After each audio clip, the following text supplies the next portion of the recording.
जय गुरु गोरखनाथ। अरे ओ बच्चा, काहे के आपस में झगड़ा करत हुआ बच्चा? अरे ई माया का नगरी है, यहाँ से केहू कुछ लेकर के ना जाई बच्चा। सुना। हाँ बच्चा, तू जवन करत हवा उ करा, आई गुदरी उदरी लेके जा, अपन काम देखा। अरे नहीं बच्चा, सुना।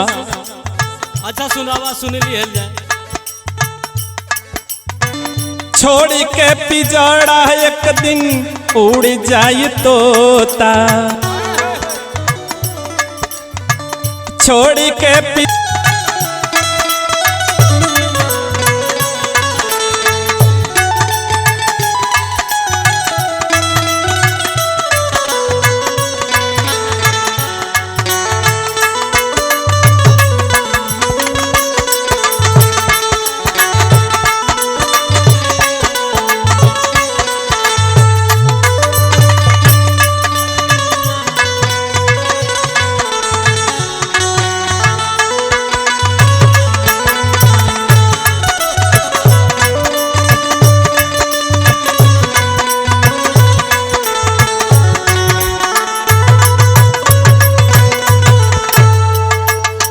बेटा। हाँ बाबा बोला। जिंदगी भर रुपया कमैबा, महल बनवेबा, एक दिन ओहू के तुहार बेटी बेटा बांट ली हैं। सुना। सुनावा। जिंदगी भर मरी मरी रुपया कमैला, सुंदर महल बने वलायरा।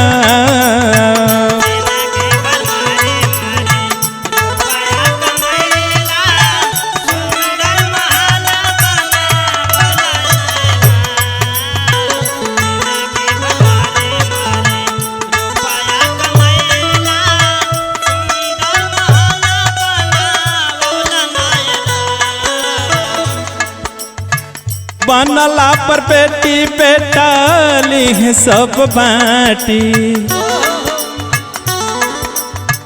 बनला पर बेटी बेटा ली है सब बाटी, एही में लगावत रहबा गोताएरा।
अरे बेटा, काहे के इतना माया के चक्कर में पड़ल हवा?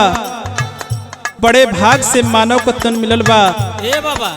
हाँ बच्चा बोला। प्रवचन ना सुनावा जा। अच्छा बच्चा सुना। माया के छोड़ मन राम में लगावा, नौरतन पाई जन गावा वैरा।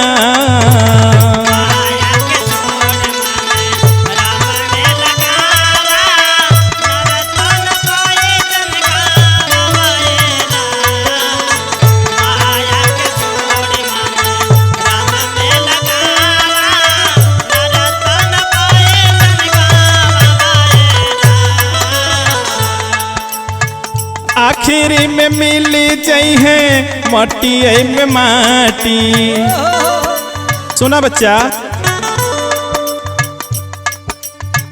आखिरी में मिली जई है मटी में माटी, आई है अमराज लेके नेवतायरा।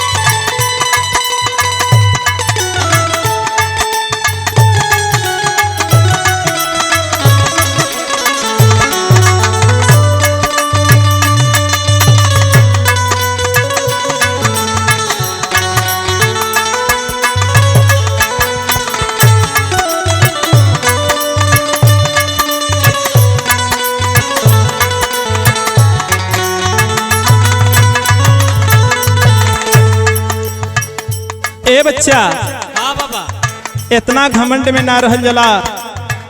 सुना सुनावा। हमरे ही गुरु जी के 3 गो बचनिया भोजन शयन भजनिया ये राम।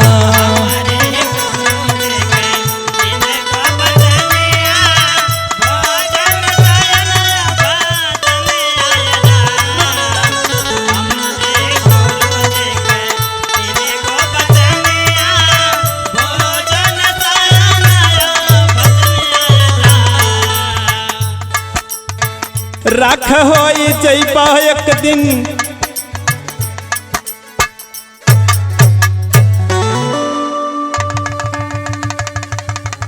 राख होई जइबा एक दिन अगिया में जोर के। काहे के विपत इतना होवत राम।